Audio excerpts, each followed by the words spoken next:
तो हेलो दोस्तों, स्वागत है आपका राम के ब्लॉग में। सभी को जय श्री राम, जय श्री महाकाल। दोस्तों, आज मैं आपको ऐसी बात बताने जा रहा हूँ जो शायद कभी न कभी आपके साथ भी हुआ हो, और अगर नहीं हुआ है तो ये मेरी वीडियो देखने के बाद आपके साथ ऐसा नहीं होगा, क्योंकि जो मेरे साथ हुआ वो सत्य घटना है और सत्य घटना के ऊपर ही मैं आपको बता रहा हूँ।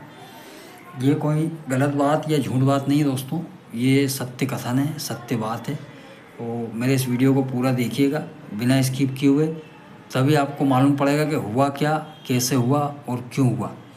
तो हुआ यूँ दोस्तों कि मुझे और मेरी वाइफ को जाना था खाटू श्याम बाबा के दर्शन के लिए।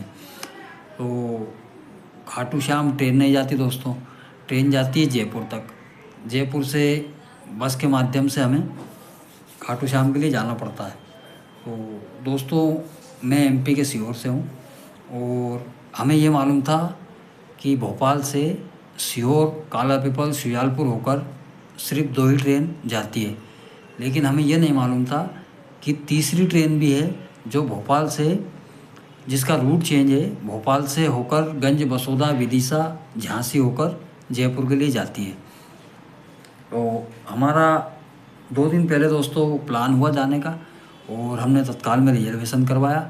रिजर्वेशन हमारा कंफर्म हुआ, इधर से भी और उधर से भी। तो हमारा जब रिजर्वेशन कंफर्म हुआ दोस्तों, तो हमने सिर्फ ट्रेन ही देखी भोपाल से जयपुर जाने के लिए, हमने ट्रेन का रूट नहीं देखा। ये हमारी बहुत बड़ी गलती, बहुत बड़ी मिस्टेक जो हमारे साथ हुई। तो ऐसा आपके साथ ना हो, इसीलिए मैं आपको ये बात बता रहा हूँ। तो हमने रूट नहीं देखा और रिजर्वेशन कंफर्म हो गया। तो दोस्तों, हमें सीहोर से जाना था ट्रेन पकड़ने के लिए भोपाल, लेकिन हमने सोचा कि ये जयपुर जाएगी तो सीहोर से होकर जाएगी, तो सीहोर से हमें इस ट्रेन के अंदर बैठना है। तो हम भोपाल नहीं गए दोस्तों। हम 5:18 पे जो ट्रेन जाती है जयपुर, एक 5:18 पे जाती है, एक 6:30 बजे जाती है। इन 2 ट्रेनों के अलावा ये नहीं मालूम था तीसरी ट्रेन भी जाती है। और दोस्तों, हम पहुंच गए सीहोर स्टेशन। सीहोर स्टेशन पे जैसे ही मैंने मोबाइल निकाला, उसमें मेरी टिकट को देखा, तो टिकट में देखकर मैं दोस्तों अचंभित रह गया कि ये जो ट्रेन आई है, इस ट्रेन का नंबर दूसरा है और जो हमारी ट्रेन जाने वाली थी उस ट्रेन का नंबर दूसरा था। तो उसमें हमारा रिजर्वेशन हुआ था। लेकिन देखते ही दोस्तों मेरा माथा घूम गया और मैंने सोचा अब क्या किया जाए। लेकिन बाबा का नाम लेकर हम दोनों पति पत्नी ट्रेन में चढ़े। एक मेरा बच्चा भी था 3 साल का छोटा। तो दोस्तों, मैं हमेशा रिजर्वेशन से ही सफ़र करता हूँ, जनरल में सफ़र नहीं करता। 1 या 2 घंटे का अगर सफ़र होता है तो जनरल में होता है, लेकिन अगर 12 से 15 घंटे का सफ़र होता है तो वो रिजर्वेशन से ही होता है। तो हुआ यूँ कि हम जो है रिजर्वेशन वाले S5 नंबर के डिब्बे में दोनों ऊपर चढ़ गए। तो मेरा दिमाग वहाँ पे ये घूम रहा दोस्तों, टिकट भी नहीं था हमारे पास और हमारा रिजर्वेशन उस ट्रेन में था, अब इस ट्रेन में हमारा रिजर्वेशन नहीं है, अब क्या होगा, अब क्या होगा। तो मैंने सोचा क्यों ना टीटी से मिल लिया जाए, टीटी से मिल के बात की जाए कि इसका अगर कुछ हो सकता है तो आप कीजिए। तो दोस्तों, मैंने देखा टीटी, इधर उधर देखा, मेरे डिब्बे में टीटी नहीं था। दूसरे डिब्बे में मैंने जाके देखा तो टीटी मेरे को मिले। अब मैंने उनसे बोला, सर मेरे साथ ऐसा ऐसा हुआ है, ये मेरी टिकट है, ये कंफर्म हो गई थी, इसका कुछ कीजिए अगर हो जाए तो। उन्होंने बोला नहीं, कुछ नहीं होगा, आप जनरल वार्ड में जाइए और वहीं पे जाकर आपको सफ़र करना पड़ेगा। तो मैंने उनसे मिन्नतें की कि कुछ हो जाए तो देख लीजिए सर, देख लीजिए, लेकिन उन्होंने मेरी बात नहीं मानी। उन्होंने ये बोला आप जनरल में जाइए। तो मैं जनरल में सफ़र नहीं करता और इतना लंबा सफ़र जनरल में होता भी नहीं। तो मैंने उनसे फिर आग्रह किया, सर 3rd AC में देख लीजिए अगर हो जाए तो उन्होंने थोड़ी देर सोचा और बोला चलो 3rd AC में देखते हैं। तो वो हमको 3rd AC में लेकर गए और वहाँ पर 2 सीट हमको उन्होंने दी कि आप यहाँ पर बैठिए, मैं 5 मिनट के अंदर आता हूँ आपके पास। ठीक है, हम वहाँ पर बैठ गए। वो 5 मिनट के बाद हमारे पास वापस आए और बोला ये दोनों टिकट सीट आपकी हैं, आप इसमें सफ़र कीजिएगा 3rd AC में। तो मैंने बोला सर कितना किराया लगेगा। तो उन्होंने मेरे को बताया 2700 रुपये, 2700 रुपये मेरे को बताए। बोला 2700 रुपये आपके लगेंगे। तो मैंने बोला ठीक है लीजिए।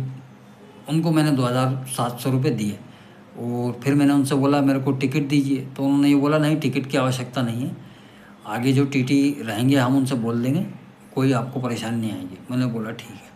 तो दोस्तों हमें खुशी हुई, हम उस सीट पर बैठ गए और थोड़ी देर बाद दोस्तों मैंने देखा टीटी सर वापस मेरे पास आए और उन्होंने ये बोला कि ये सीट आपको नहीं मिल सकती, आप एक काम कीजिए, उज्जैन से 2 सीट खाली हैं, उनमें रिजर्वेशन कीजिए और उनसे ही आपको जाना पड़ेगा, वो 3rd AC में होंगी।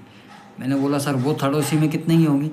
तो उन्होंने बताया वो 3rd AC में होंगी 2780 कुछ रुपए की, लगभग 2780 2770 के लगभग होगी। वो आप अपने मोबाइल से बुक कीजिए और उस हिसाब जाइए। और जो आपने पहले जो आपको 2700 रुपये दिए उसका क्या? उन्होंने बोला मैं आपको वापस कर दूंगा। मैंने बोला ठीक है सर। तो हमने जो है, मेरे पास पैसा था तो मैंने किया, जिसके पास पैसा नहीं होगा वो क्या करेगा, ये आप खुद समझ सकते हैं। तो इसीलिए मैं आपको ये बात बता रहा हूँ ताकि आपके साथ भी ऐसा ना हो। तो 2700 रुपये मैंने वापस से टिकट देकर टिकट बुक की, वो मेरी 3rd AC में बुक हुई उज्जैन से जयपुर के लिए। तो फिर मैंने उनसे बोला सर मेरा पेमेंट वापस दीजिए, तो उन्होंने मेरे को 1500 रुपये वापस दिए। 2700 रुपये में 1300 रुपये मेरे माइनस कर लिए। मैंने सोचा सर इतना ज़्यादा, मैंने उनसे आग्रह किया सर कुछ रहम कीजिए सर, मेरा वैसे ही पहले इतना नुकसान हो चुका है, तो कुछ तो रहम कीजिए। उन्होंने बोला नहीं कुछ नहीं होगा, यह आपका सीहोर से उज्जैन तक का किराया 1300 रुपये आपको देना ही पड़ेगा। मैंने बोला ठीक है सर ले लीजिए।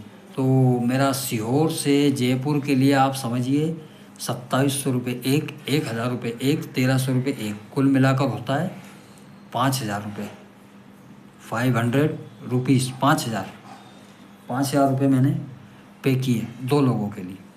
तो ये मेरा बहुत बड़ा और भारी नुकसान हुआ एक तरह से अगर देखा जाए तो। दोस्तों मैं बाबा के दर्शन के लिए सच्चे मन से गया था, 11 का दिन था, अचानक ही मेरा मूड हुआ जाने के लिए एक दिन पहले, ताकि 11 के दर्शन किए जाए।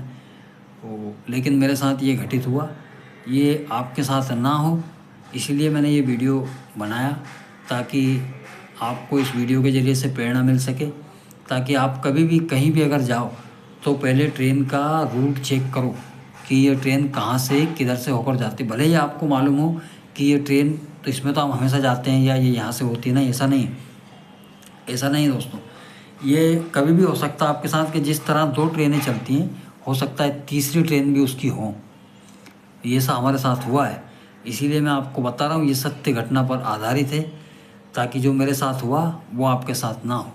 और इस वीडियो को इतना शेयर कीजिए ताकि ये लोगों तक पहुँच सके और लोग इससे जागरूक हो सके। तो सभी को जय श्री राम, जय श्री महाकाल। बहुत बहुत धन्यवाद दोस्तों, आपने मेरा वीडियो पूरा देखा, उसके लिए मैं आपका बहुत बहुत आभारी हूँ। धन्यवाद।